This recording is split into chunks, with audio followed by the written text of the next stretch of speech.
इनको तो तोड़ा जो तोड़ा, इन महिलाओं को भी तोड़ दिया उन लोगों ने। बोल रहे थे कि चड्डे पहनाओ और इन डंडियों को मारो, ये शब्द थे हमारे अड़ोता पुलिस वालों। अरे ये तो नाजायज है या जायज है उसकी तो बाद में गणना करेंगे, पहले गणना तो ये बताओ इन महिलाओं को क्यों मारा गया। इनका माथा फोड़ रखा है, कि टांग लग रखी है बेचारी, एक हाथ में लग रखी है, कि छोटे छोटे बच्चे, इनकी शर्म आनी चाहिए इन लोगों की। ये जो कई बीघा का नकली फार्म हाउस माफिया का जो इसमें अवैध चारागाह की कई बीघा भूमि इसने कब्जा कर रखी है, और महिला शक्ति की बात करने वाले बेटी पढ़ाओ बेटी बचाओ, तो पढ़ाओ ना इन बच्चों को। देखिए इनकी हालत क्यों सरकारें चेहरे नहीं दिखाती है। माफिया का बुलडोजर। और ये इतने देखो ये जैसे क्या जा रही है ये इन लोगों की। बस्ती तहसील के हालियाबाद चांद की ढाड़ी पर हम यहाँ खड़े हैं, चंदौली के अंदर। यहाँ पर बर्बरता की गई थी, यहाँ पर अत्याचार किए गए थे, यहाँ पर जुल्म और सितम ढाया गया एक गरीब तबके के लोगों पर, गरीब तबके की महिलाओं और उनके बच्चों के ऊपर। मामला जमीन का है, मामला जेडीए की जमीन का है। जिस तरह से मामला सामने आया है, लोगों का कहना है कि कोई नोटिस नहीं, कोई कुछ नहीं, और सीधा आते हैं, बुलडोजर लेके आते हैं, महिला पुलिस वाले लेके आते हैं, उसके बाद लठ बजाते हैं, इनकी पिटाई करते हैं और उठाकर कानोता थाने में इनको बंद कर दिया जाता है। रात भर इनसे बदतमीजी की जाती है, गंदी गंदी गालियों की भाषा में बात की जाती है, और उसके बाद इनको छोड़ दिया जाता है। और अब इन लोगों के पास हम यहाँ आए हैं। हम यहाँ पर महिलाओं से जब अत्याचार होता है तो लगा कि एक महिला से बात करेंगे। डिम्पल इधर आइए, आप ये हमारे साथ हैं।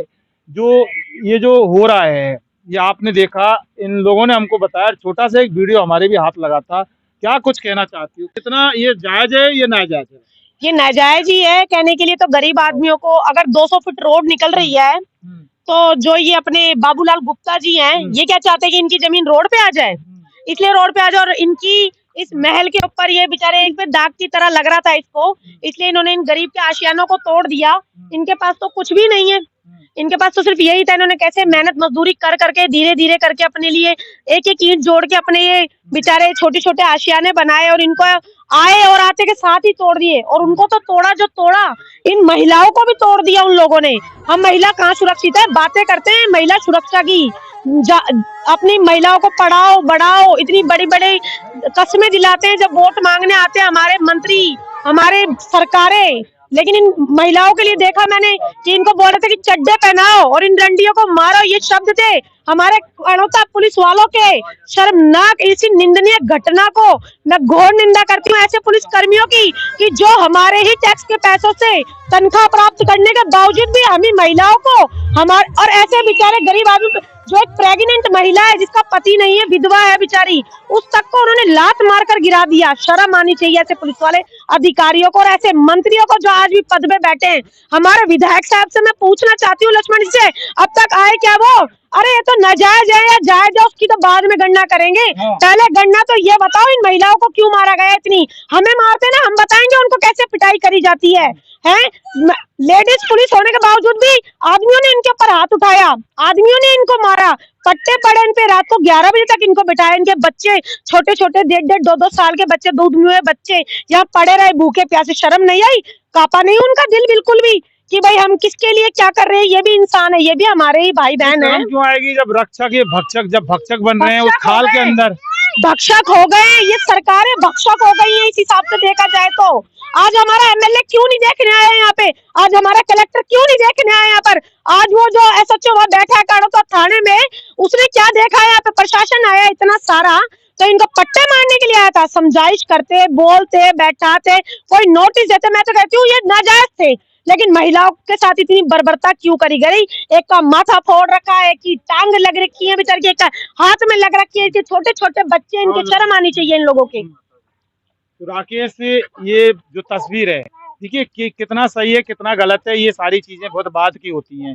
कहाँ रोड पर कोई सड़क आ रही है, या ये लोग अवैध हैं, ये बांग्लादेशी हैं, पाकिस्तानी, ये सारी चीजें बहुत बाद की बातें हैं। लेकिन सवाल ये कि इंसानियत और मानवता ये कहाँ अपना अस्तित्व रखती है? अगर इस तरह की तस्वीरें अगर होगी, कोई भी कानून या कोई भी संविधान ये तो नहीं कहता ना कि इस तरह से जुल्म करो, और जो जिस तरह से गंदी गंदी जो भाषा में बात की है, हम तो हमारे चैनल पर उन शब्दों का उपयोग नहीं कर सकते, लेकिन क्या है सब? जो भी कुछ हुआ है बहुत दुर्भाग्यपूर्ण है, बहुत दुख हुआ, बहुत पीड़ा हुई अंतरात्मा में, कि जिस शिकारी समाज ने राजा महाराजाओं को सेवाएं दी, उनके लिए नार वगैरह का शिकार किया, उनकी हर इच्छा पूरी की, और आज उनकी जागीरें सब छीन ली और घुमक्कड़ जीवन वो जी रहे हैं और दर दर भटक रहे हैं। और कई वर्षों से परिवार सिंदौली बस्ती तहसील जयपुर में जो पड़ती है, और यहाँ ये आवास कर रहे थे, अपना जनजीवन जी रहे थे।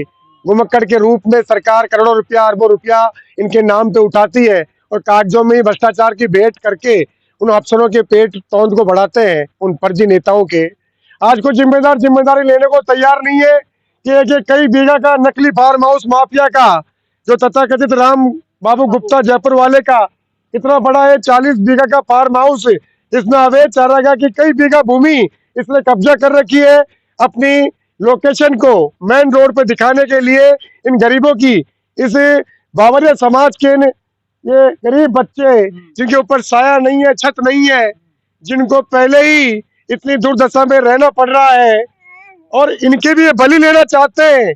आज मानव समाज इतना बड़ा हत्यारा हो गया, संविधान को भूल के, अपने कानूनों को भूल के, कि किस कदर प्रभाव का उपयोग करके पूंजीपतियों ने ऊपर से फोर्स बल मंगा के इनको बेघर करने का प्रयास किया, मारने का प्रयास किया, थानों में ले जाके क्या मारा, पट्टे मारे आपके हैं, क्या मारे, हमारे हाथों पे मारे, पैरों में मारे, भी एक मोटर था उसको भी मारे, बहुत बुरा मारे, चलने की भी हालत है।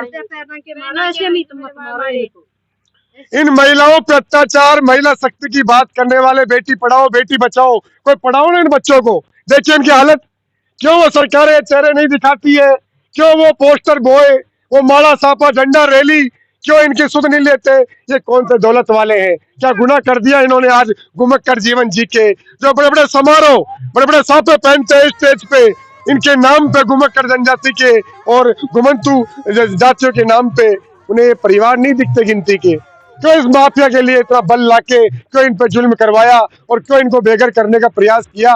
पर यह हिंदुस्तान है जी, उन लुहारों ने चित्तौड़गढ़ छोड़ दिया था कि जब तक आजादी नहीं मिलेगी महाराणा प्रताप के साथ है, उन भीलों ने वो जंगल छोड़ दिए थे। तो जमीन नहीं छोड़ेंगे, अपना हक संविधान नहीं छोड़ेंगे, माफिया के आगे झुकेंगे नहीं। आज भी न्याय की आस में है और परम पिता प्रकृति परमेश्वर ने हमें जयपुर से यहाँ आने को मजबूर किया, हमारे सभी मातृशक्ति ने, कि किस हाल में जब दृश्य देखा सच्चाई पता लगी कि मियाँ माफिया काबिज है। एक ये हिंगोनिया गौशाला है जयपुर में, गुजरात की अवैध रूप से फर्जी टेंडर ली हुई ये हिंगोनिया गौशाला, ये हम आपको दिखा रहे हैं, सर्टिफाइड कागज है साहब राजस्थान सरकार की। किस तरह फर्जी 1100 बीघा जमीन या कानोता के हिंगोनिया में सिंदौली से लगते हुए कई गांवों से लगते हुए 4 करोड़ रुपया पर महीना वो चारे के नाम पे राजस्थान सरकार से जनता का पैसा ले रही है, और उस चारे को लेने के बाद इंटरनेशनल डोनेशन वो ले रही है और उस घी दूध मक्खन मलाई गोबर को बेच रही है, सबलेट कर रही है। उसका हिसाब नहीं ले रहे कोई अफसर कोई सरकार, और मजे कर रहे हैं वो चंद अफसर, और ये गरीब दुख पा रहा है जो हिंदुस्तान की आवाम है, राजस्थान की आवाम है। सोच रहा होगा मानवता के नाम पे तो ये जुल्म क्यों हुआ। दोषियों पर सजा हो, जो जेडीए बात करता है निर्माण की कब्जे की, जाए रामगढ़ बांध का निर्माण हटा के दिखाए कब्जा, जो पानी मिले और किसान पनपे। दम हो तो उस जाके कब्जे को हटाए जो कानोता में जगह जगह व्याप्त है, इसी बस्ती तहसील में उन कब्जों को हटा के दिखाए जो भू माफिया ने कब्जा 4 बीघा राम बाबू ने कर रखी है, 5 बीघा। देखिए हालात बहुत गंभीर हैं। डिम्पल, एक सवाल आपसे हम लास्ट करेंगे। आप एक महिला हैं, तो अब आपसे इंसाफ की बात गुहार लगाई है इन्होंने, तो क्या वाकई इंसाफ दिला पाओगी इनको? पूरी कोशिश रहेगी, और मैं तो अपने सभी क्रांतिकारी भाइयों से बोलूंगी कि देखो हमारे साथ आके खड़े हो और अपने इस बागरिया जाति को बचाया जाए, क्योंकि ये भी हम में से एक है। हम सभी मिलकर इनका साथ देना चाहिए हम लोगों को। और जब मुझे ये खबर पता चली थी, मुझसे तो रहा नहीं गया, और मैं जानती हूँ कि देखो अगर हम इनके साथ आज नहीं लगेंगे तो सब लोग ऐसे ही सोचेंगे हमारे साथ तो कुछ हुआ नहीं, हम क्यों जाए। तो ये सोच है, कल हमारे साथ भी यही होगा। कभी आदिवासी के साथ होता है, कभी पर्यावरण के साथ होता है, कभी इन मासूम गरीबों के साथ होता है, कभी मतलब इन भू माफियाओं को चाहिए क्या। और ये जेडीए जहां तक आता जा रहा है ना, मुझे तो ऐसा लग रहा है कि अतिक्रमण कम हटा रहा है, अतिक्रमण ज्यादा बढ़ा रहा है इस हिसाब से। माफिया का बुलडोजर ये। और ये इतने देखो ये जैसी क्या जा रही है ये इन लोगों की, या अवैध खतन नहीं है। खास है इनके पास इतनी सारी ये कल भी मैं आई थी तो फटाफट प्लस्तर करवा रहे थे, इतने मजदूर लगाकर ये यहाँ पे। तो जेडीए को फार्म हाउस समेत और ये लोग दिख रहे थे, वो एक बाउंड्री और रही है, अंधेरे में आपको दिख नहीं रही, जेडीए को वो बाउंड्री नहीं दिखी। और जेडीए ने कहाँ से शुरुआत करी मुझे बताओ? सिर्फ इन्हीं के मकानों से शुरुआत करी थी क्या? फिर आगे तक कहाँ तक ले गया? फिर पीछे से कहाँ से लेकर आ रहा है वो जेडीए? मुझे बताओ, जेडीए बताए मुझे। अभी कुछ दिन पहले नगर निगम वालों की हरकतें से परेशान थे लोग, और अब जेडीए वालों से परेशान है।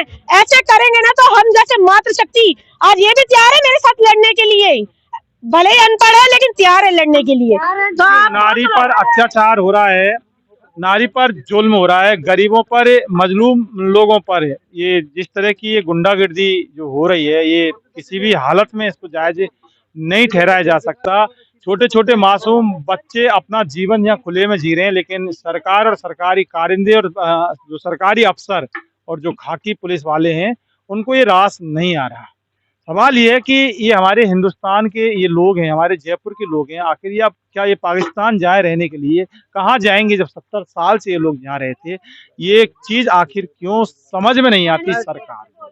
ये बहुत बड़ा सवाल खड़ा हो जाता है यहाँ पर इस पूरी कार्रवाई को लेकर, और इंसानियत को शर्मसार कर देने वाली ये घटना है, इससे इनकार नहीं किया जा सकता। इन्वेस्टिगेशन मीडिया के लिए पवन कुमार के साथ बस्ती से मैं जितेंद्र शर्मा।